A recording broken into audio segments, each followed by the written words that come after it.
Vamos a seguir con el estudio de la carta a los romanos. Así que pueden ir buscando Romanos 15.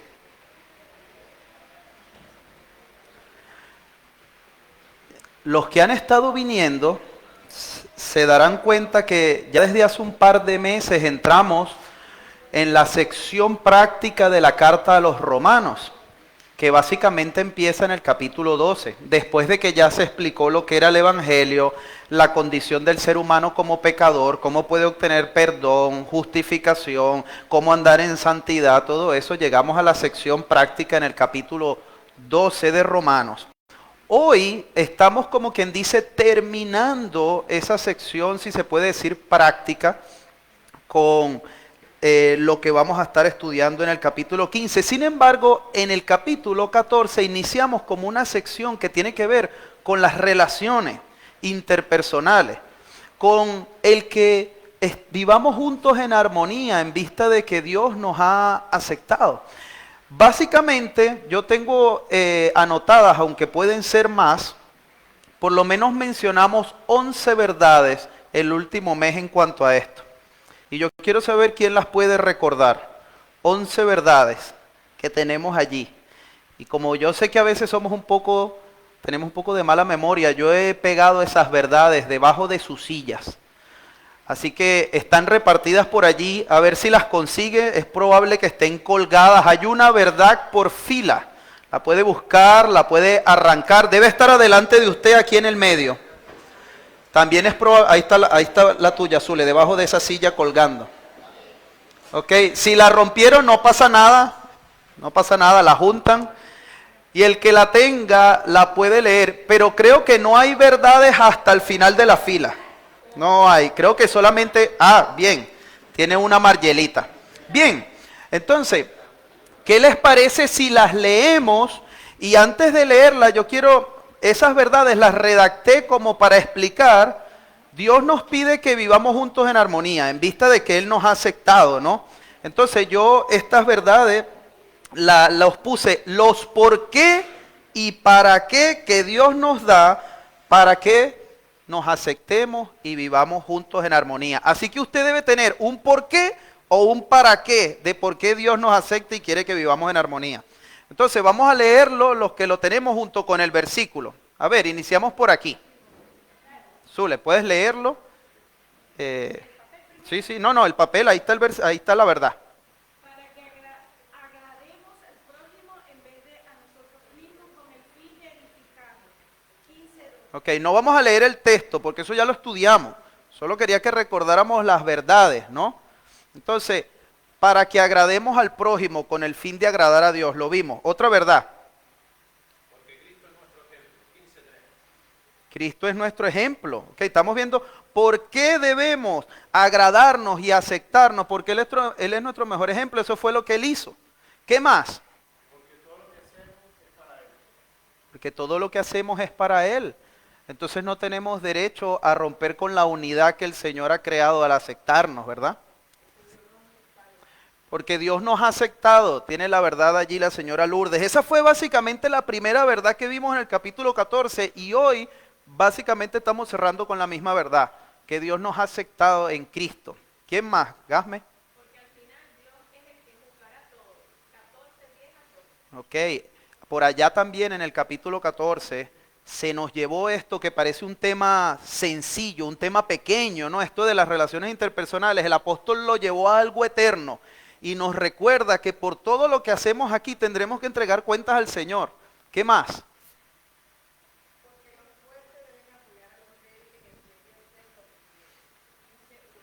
Los débiles y los fuertes deben apoyar a los débiles en vez de hacer lo que quieren.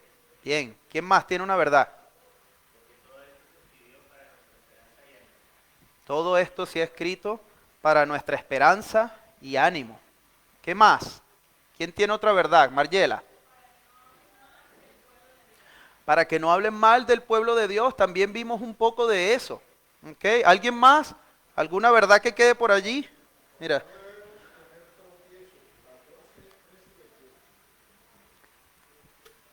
Ya la rompí.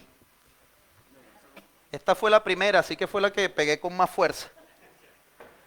Esta dice, porque nuestras vidas le pertenecen a Cristo. Amén. Así que todas esas verdades las hemos visto hasta ahora. Si las quiere luego se las puedo pasar, ¿ok? Todas allí redactadas también. Pero yo quiero entonces que después de ver todo esto, pensemos un poco en este título que tengo acá. Una verdadera aceptación. ¿Ok?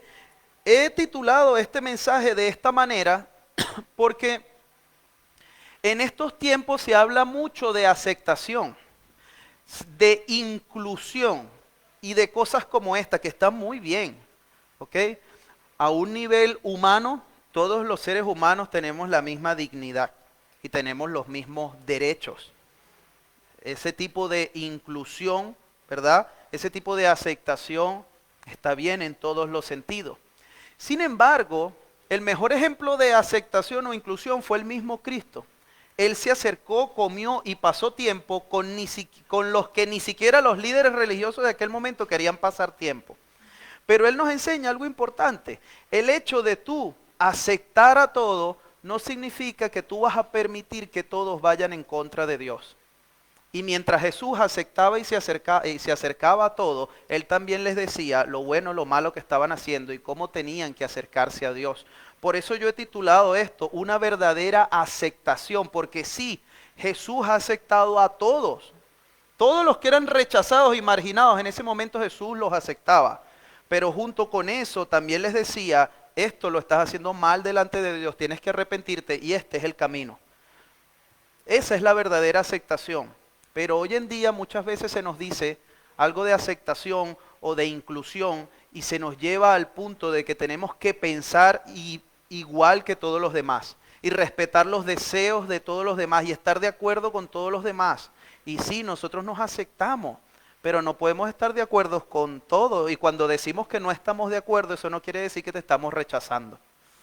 Eso es importante tenerlo en cuenta. Pero en Cristo tenemos entonces alguien que nos ha aceptado con todos nuestros defectos, aún los que vivimos los unos a los otros, juntos los unos con los otros, aquí como iglesia, como cuerpo de Cristo, como lo hemos venido estudiando. Vamos a orar.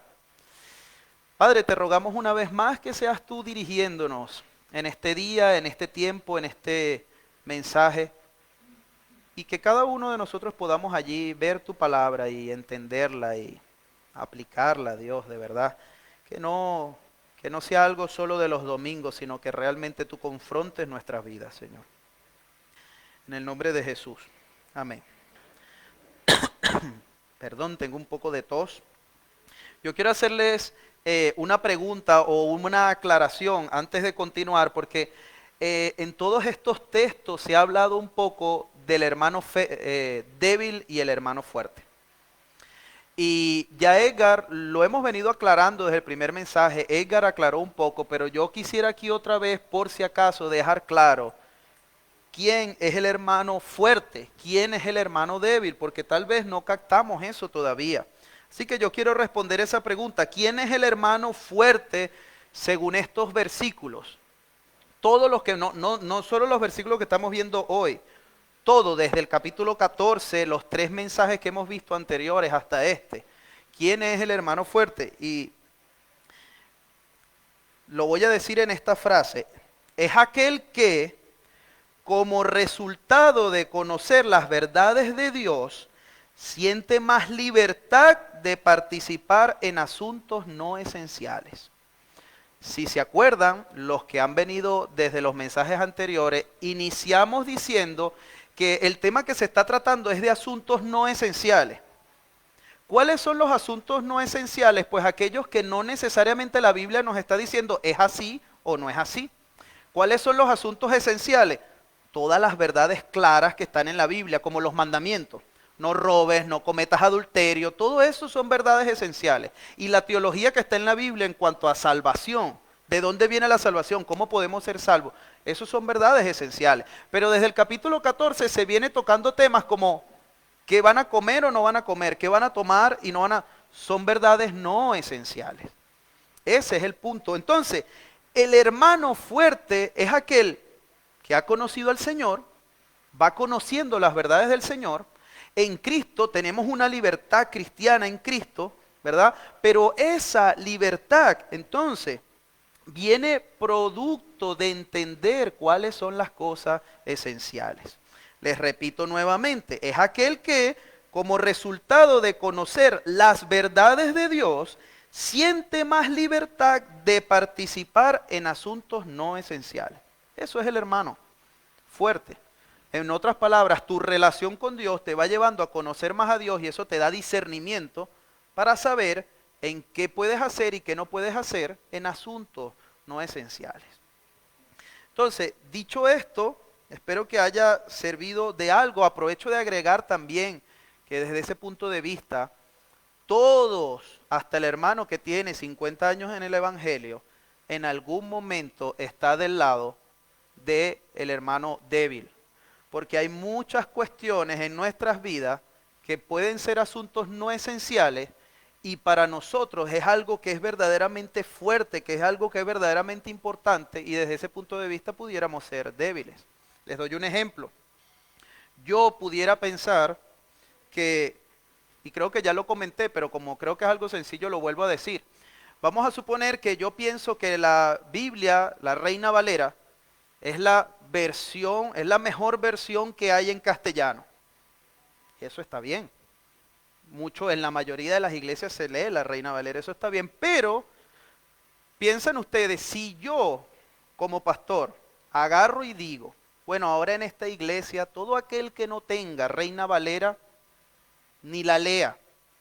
Todos aquí tenemos que usar la Reina Valera, porque es la mejor traducción, es la que se ha usado siempre, tiene siglos entre nosotros. ¿Qué estoy haciendo ahí? ¿Cómo me juzgarían ustedes? ¿Estoy actuando como un hermano débil o un hermano fuerte? Un hermano débil. ¿Por qué? Porque hay otras versiones de grupos y equipos de personas de Dios que Dios ha utilizado y que se han redactado para distintos tipos de castellano que cada uno de nosotros usamos. Y también Dios las puede utilizar. Entonces mi libertad en Cristo me puede llevar a mí a tener ese discernimiento y permitir asuntos como estos que no son esenciales, pero yo crearía muchos problemas si ejerzo mi libertad cristiana desde este punto de vista y elevo una verdad no esencial a una verdad esencial e impongo algo a la iglesia. ¿Ven las complicaciones por eso recalco esto? Porque en la práctica necesitamos entender todas estas cosas. Ahora, vamos a leer los versículos 7 al 8, primeramente. Yo quiero que vayan a sus Biblias, enciendan sus Biblias. Tenemos que acostumbrarnos, hermanos, a abrir nuestras Biblias durante los cultos, a encenderlas. Porque usted tiene que corroborar si lo que nosotros enseñamos está en la Biblia. Y de esa manera ir aprendiendo también a cómo hacerlo en vuestros hogares. Entonces, Romanos 15, versículo 7 dice: por tanto, acéptense mutuamente, así como Cristo los aceptó a ustedes para la gloria de Dios. Les digo que Cristo se hizo servidor de los judíos para demostrar la fidelidad de Dios a fin de confirmar las promesas hechas a los patriarcas. Ahora vamos a leer el versículo 13. Que el Dios de la esperanza los llene de toda alegría y paz a ustedes que creen en Él, para que rebosen de esperanza por el poder del Espíritu Santo. Reuniendo las verdades de esos versículos, pudiéramos decir esto: ya que en Cristo hemos sido aceptados, es lo que nos dice el versículo 7, podemos aceptarnos y vivir en armonía con una misma esperanza. Ya que en Cristo hemos sido aceptados, podemos aceptarnos y vivir en armonía, ¿verdad?, con una misma esperanza. Quiero resaltar algo aquí antes de continuar en lo que vamos a ir viendo, porque esto ya lo hemos visto, solamente estamos recordando algunas cosas y vamos a ver el enfoque en la esperanza que nos da el texto. Pero hermanos, ¿qué quiere decir que Cristo nos ha aceptado? Esto es importante, que debemos tenerlo claro cada uno de los cristianos. ¿Qué quiere decir que Cristo nos ha aceptado? Porque es el fundamento de lo que estamos viendo. Si recordamos todo lo que hemos visto, esto ya se explica en Romanos. En Romanos el apóstol Pablo empezó en el capítulo 1, por decirlo de alguna manera, despegó el avión. Y hemos estado haciendo un viaje en avión que ya lleva más de un año, porque empezamos en enero del 2022. Y ahora ya el apóstol Pablo viene aterrizando el avión para terminar con el viaje, ¿no? Y en ese viaje se nos decía que todos los seres humanos somos culpables delante del Señor por nuestra desobediencia. Esa desobediencia, ese pecado, no nos deja tener una relación con Dios, no deja que Dios nos acepte, porque Dios es santo, es puro. Pero Dios en su amor y para su gloria, Él manda a su Hijo para que pague la deuda que yo tengo que pagar. ¿Cuál es la deuda que el ser humano tiene que pagar por su pecado según lo que dice la Biblia, según lo que nos dice Dios? Dice la muerte, porque la paga del pecado es muerte. Por eso Cristo vino y murió y pagó tu deuda y mi deuda. Y cuando resucitó Cristo, el Señor aceptó ese sacrificio. Y cuando Él acepta ese sacrificio, ahora acepta a todo aquel que viene, se arrepiente y cree en lo que hizo Cristo en la cruz. Y de esa manera somos aceptados por Dios. Es la única manera de que el ser humano pueda ser aceptado, por lo que Cristo hizo en la cruz. Por eso, hermano, estamos hablando de una verdadera aceptación. Por eso estamos diciendo que si en Cristo hemos sido aceptados, nosotros podemos aceptarnos. Porque si Cristo nos ha aceptado en medio de todas nuestras maldades, de toda nuestra desobediencia, tal vez aquí no haya ningún asesino. Tal vez no, porque eso lo catalogamos como algo muy malo. Sin embargo, todos hemos fallado y a lo mejor con nuestro pensamiento, no con nuestras acciones, en algún momento hemos asesinado a alguien. Hemos cometido adulterio, hemos dicho mentiras, hemos pensado cosas que si otros las supieran, quedaríamos totalmente avergonzados. Pero Cristo la sabe y nos acepta a pesar de eso, pero nos acepta a su manera. Él viene y nos dice, tienes que reconocer tu situación de pecado, tienes que arrepentirte de ella, tienes que creer lo que dice la Escritura y ahora empezar a vivir por los caminos que yo establezco para ti.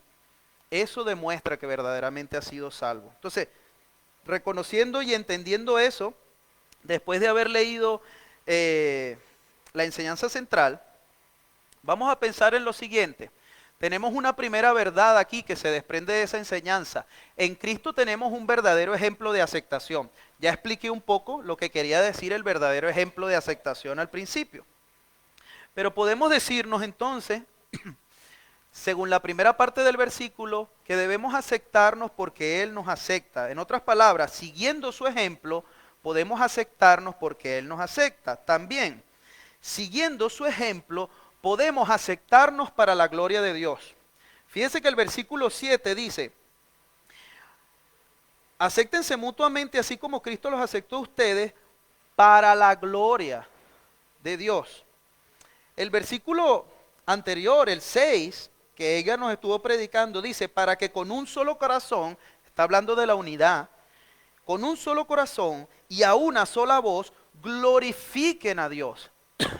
Dios recibe gloria, recibió gloria cuando nos aceptó en Cristo. Porque claro, en medio de tantas maldades, si Él nos perdona y nos acepta, ¿qué otra cosa queda que darle toda la gloria y toda la honra por su misericordia? Porque si Él nos pagara conforme a lo que merecemos, la historia sería otra. Pero Él recibe gloria por eso, por lo que Cristo hizo, y cuando nosotros andamos en unidad y nos aceptamos los unos a los otros y aprendemos a vivir juntos a pesar de nuestras diferencias, Él recibe gloria. De la misma manera, siguiendo su ejemplo, podemos aceptarnos porque esto demuestra la fidelidad de Dios. Síganme en sus Biblias para que vean lo que les voy diciendo. Versículo 8. Les digo que Cristo se hizo servidor de los judíos para demostrar la fidelidad de Dios. En otras versiones dice servidor de la circuncisión, se refiere a lo mismo, estamos hablando del pueblo judío. Tiene que ver con todo este hecho de que Dios levantó un pueblo, lo escogió desde el Antiguo Testamento y luego Jesús cuando vino y se hizo carne, vivió entre los judíos, le sirvió hasta la muerte. ¿Pero para qué? Para demostrar la fidelidad de Dios. ¿Sí? Ahora, hay otro punto aquí muy interesante que se relaciona con este, ¿no? la fidelidad de Dios está íntimamente relacionada con lo que dice el siguiente, con lo que dice allí, a fin de confirmar las promesas hechas a los patriarcas. Sigo en el versículo 8. A los patriarcas, otra versión puede decir a sus antepasados, ¿vale? Los patriarcas, estamos hablando de quiénes, de Abraham, de Isaac, de Jacob, ¿ok? Aquel con el que Dios se acercó en principio, con Abraham, e hizo un pacto. Él le dijo, te bendeciré, ¿verdad? Y serás una bendición, ¿ok? Y tendrás una descendencia tan grande que no se pueda contar. Y tu simiente bendecirá a las naciones. Y Abraham no tenía ni hijo, pero Dios fue, y ahí vamos viendo su fidelidad en cumplir sus promesas, le dio un hijo, luego hizo este pacto con Isaac, luego hizo ese pacto con Jacob, luego siguió llevando a cabo su pacto por medio del levantamiento del pueblo, al sacarlo de Egipto, y llegó y hizo un pacto también con David, en el que le dijo que de su descendencia iba a haber uno que reinaría para siempre. Se conoce como el pacto davídico. Y lo vamos a ver aquí, lo estoy mencionando porque está en este texto. Todo eso es parte de las promesas hechas y es lo que nosotros debemos recordar a la hora de vivir juntos y de practicar nuestra fe juntos. Otra vez el apóstol Pablo está elevando un asunto que nosotros pudiéramos decir un poco sin importancia, cómo nos tratamos los unos a los otros, lo está elevando otra vez a niveles eternos, lo está llevando al pasado y lo llevará al futuro. Hermanos, todo esto permite entonces que si seguimos el ejemplo de Cristo podemos aceptarnos porque así participamos del cumplimiento de sus promesas. Siguiendo el ejemplo de Cristo podemos aceptarnos porque así participamos del cumplimiento de sus promesas. ¿Cuáles son estas promesas? Bueno, ahora tenemos varios versículos aquí. En el versículo 9 dice, para que los gentiles glorifiquen a Dios por su compasión. Fíjense, todo esto para que se vea la fidelidad de Dios, para que Dios reciba gloria, para que veamos que nos hemos aceptado, dice, y para que los gentiles glorifiquen a Dios. ¿Quiénes son los gentiles? ¿Hay alguien aquí judío? Porque puede haber. O con descendencia que venga de los judíos, no. Entonces todos nosotros somos gentiles, ¿vale? Gentil en la Biblia es aquel que no es judío. ¿Okay? Y este texto está diciendo que hemos sido aceptados en Cristo, ¿verdad? También ¿para qué? Para que los gentiles glorifiquen a Dios por su compasión, para que todos los que no son judíos también glorifiquen a Dios por su compasión. Y dice, por eso te alabaré entre las naciones y cantaré salmos a tu nombre. Esto está en 2 de Samuel y también está en un salmo. Fíjense cómo desde el pasado el plan del Señor involucraba unidad y aceptación en Cristo. Estas son las promesas que Él viene haciendo desde el pasado. Versículo 10, en otro pasaje dice, alégrense naciones con el pueblo de Dios. En ese caso eran las naciones alrededor del pueblo de Israel que debían alegrarse con Él. Eso está en Deuteronomio. En el 11 dice, y en otra parte, alaben al Señor, naciones todas, pueblos todos, cántenles alabanza. Y vemos una vez más cómo desde el pasado el Señor quería una unidad de todos los pueblos en Cristo, por medio de Cristo. Y fíjense lo que nos dice el versículo 12. A su vez, Isaías afirma, brotará la raíz de Isaí. ¿Quién es Isaí? Padre de David. ¿Cuál David? El rey David, el que yo acabo de decir que Dios hizo un pacto con él. Pero esto lo está escribiendo Isaías. Es un profeta del exilio, muchos años después. Ya David se había muerto, sus hijos y nietos se habían muerto y pocos fueron los reyes que verdaderamente siguieron el ejemplo. Entonces, ¿cómo es que Isaías escribe esto?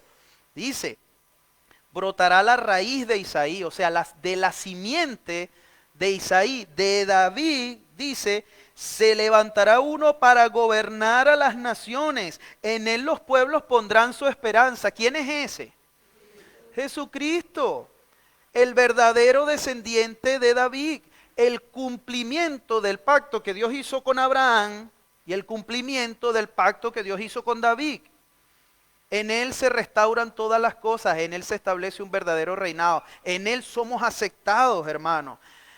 La cuestión aquí es, si Dios viene haciendo todo esto desde hace miles de años y ahora nosotros miles de años después podemos ver hacia atrás y ver que nosotros somos parte de esas naciones que no son judíos, que podemos alabar a Dios, ¿quién somos nosotros para no aceptarnos los unos a los otros?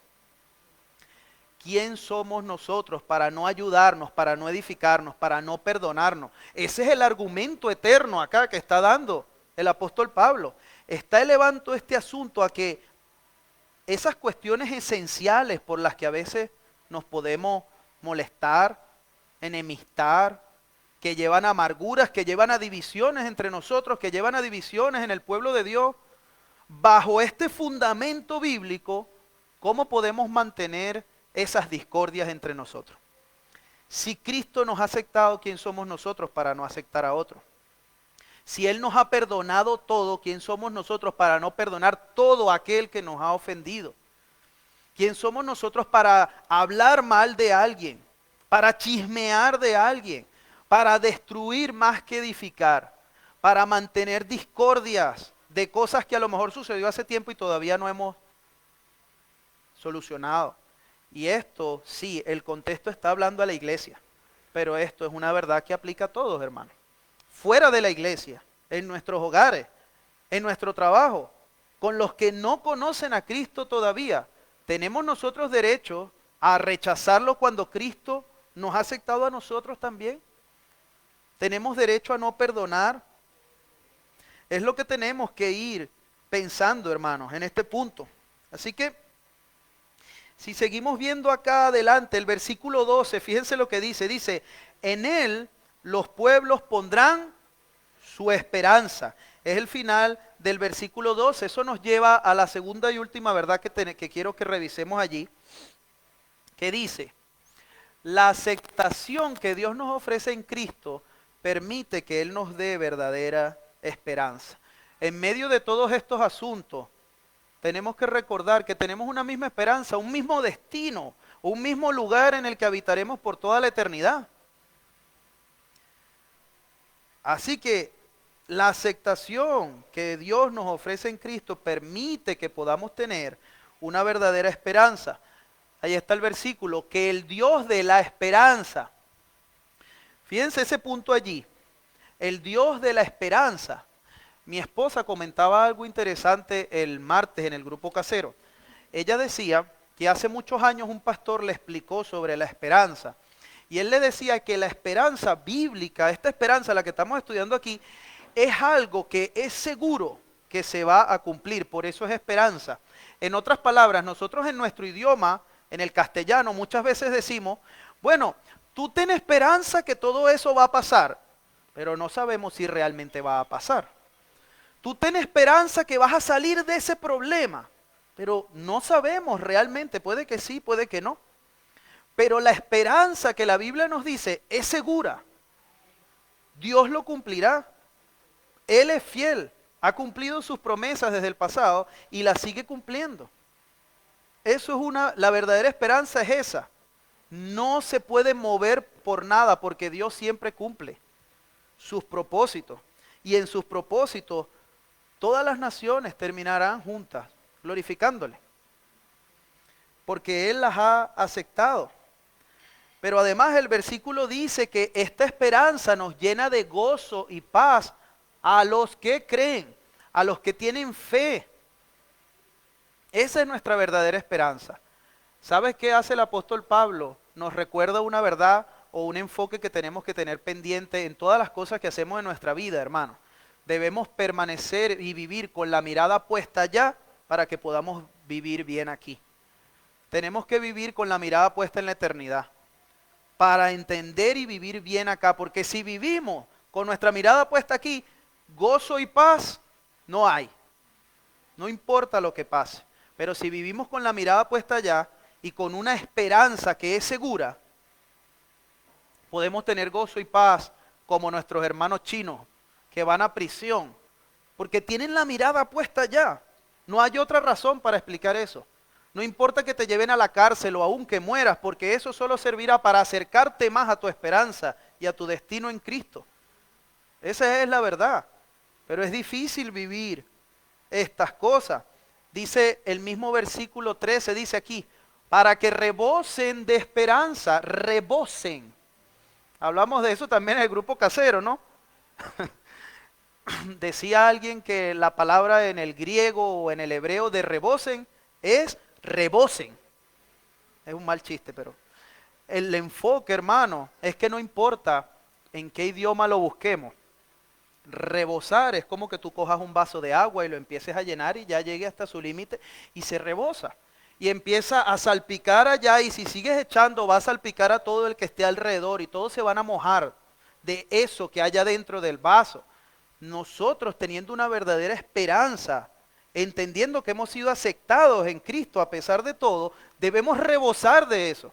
Y eso debe salpicar a otros hasta que lleguen y tengan la misma esperanza. El texto termina diciendo por el poder del Espíritu Santo.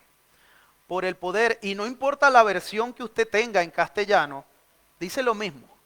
Por el poder del Espíritu Santo.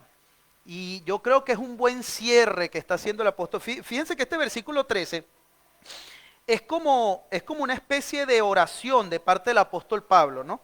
Porque él después de dar todos estos consejos, él dice que el Dios de la esperanza los llene de toda alegría y paz. Es como una oración, es como un clamor de parte del apóstol Pablo, que nos recuerda en dónde debe estar nuestra esperanza, cómo debemos vivir en gozo y paz, pero todo esto es con el poder del Espíritu Santo. Fíjense que iniciamos esta sesión práctica en el capítulo 12, que decía, por lo tanto, hermanos, tomando en cuenta las misericordias de Dios, o sea, todo lo que hemos visto, les ruego que cada uno de ustedes en adoración espiritual ofrezca su cuerpo como sacrificio vivo, santo y agradable. Habla de algo que es espiritual entre nosotros y el Señor. Tiene que ver con nuestra relación con el Señor, con cómo la cultivamos. Y cierra esta sesión hablando de por el poder del Espíritu Santo. Porque aquellos que han creído pueden vivir por el poder del Espíritu Santo. Esta palabra poder es la misma palabra que se utilizó en el capítulo 1, cuando empezamos, 1:16, ¿qué dice? Porque no me avergüenzo del Evangelio porque es poder de Dios para salvación. Esta es la misma palabra que está en Hechos 1:8. ¿Qué dice? Hechos 1:8. Y recibirán poder y serán testigos, mis testigos. Ese es el Evangelio. Es la misma palabra que utiliza los evangelios cuando Jesús viene después de 40 días de ayunar y dice, y Jesús regresó después de 40 días de ayuno en el poder del Espíritu Santo. Y sabe, este poder no es el que muchas veces nos encanta a nosotros, de señales y milagros y cosas, que Dios lo puede hacer, sí, pero este poder del que se está hablando aquí, después de todo lo que se nos ha dicho, viene producto de tu relación con Dios. Tiene que ver con la llenura del Espíritu Santo en tu vida. Este poder viene cuando tú dejas que el Señor gobierne todas las áreas de tu vida, de tal manera que lo que fluye a través de tu vida es el mismo Espíritu Santo viviendo en ti. Este es el poder, porque ya el Espíritu Santo es todopoderoso. Pero cuando nosotros dejamos que Él haga lo que tiene que hacer en nuestras vidas, ese poder fluye. ¿Quién fluye? El mismo Espíritu Santo. Y ahí viene la paz, la esperanza, la santidad. En otras palabras, para terminar reflexionando con esto, si tú no vives lleno del Espíritu Santo, si yo no vivo en el poder del Espíritu Santo, lo que nosotros estamos viviendo, en el cristianismo que estamos viviendo, no va a afectar a muchos. No va a dar gloria realmente a Dios, hermanos. Y la única manera de vivir en el poder del Espíritu Santo es cultivando una relación con Él. Hermano, si usted no lee su Biblia cada día, olvídese del poder del Espíritu Santo, de la llenura del Espíritu Santo, igual que yo. Todo lo que estoy diciendo es para mí. Si usted no estudia su Biblia cada día, olvídese de esto que estamos hablando. Si usted no recuerda cuándo fue la última vez que leyó la Biblia y tiene cierto tiempo diciendo que es cristiano, usted tiene un problema grande con el Señor y debe pedirle perdón y arrepentirse. Y si usted todavía no había visto estas cosas hasta ahora que se las estamos diciendo, es hora desde que hoy, al salir de la iglesia, abra su Biblia y empiece a cultivar una relación con el Señor.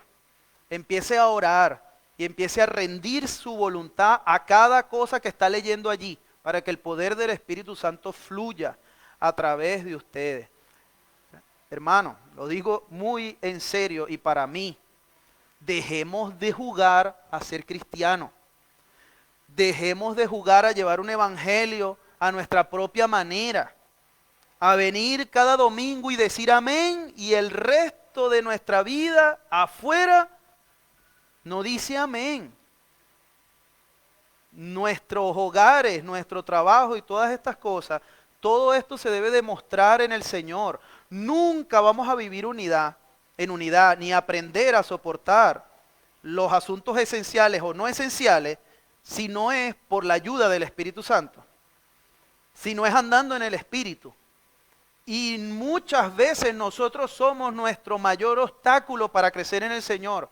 Estamos aquí sentados y tenemos nuestra mente en otro lado. Estamos pensando en lo que vamos a hacer al salir. Y no volvemos a abrir las Biblias hasta el próximo domingo.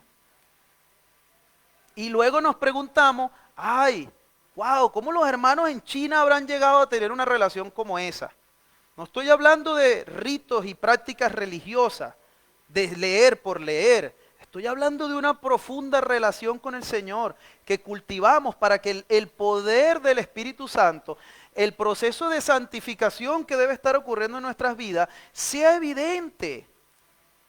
Pero si tú no estás, si yo no estoy estudiando su palabra, orando, rindiéndome a cada cosa, si yo sé que tengo problemas y no los termino de arreglar, por ejemplo, si yo tengo un hábito pecaminoso desde hace años y no lo abandono,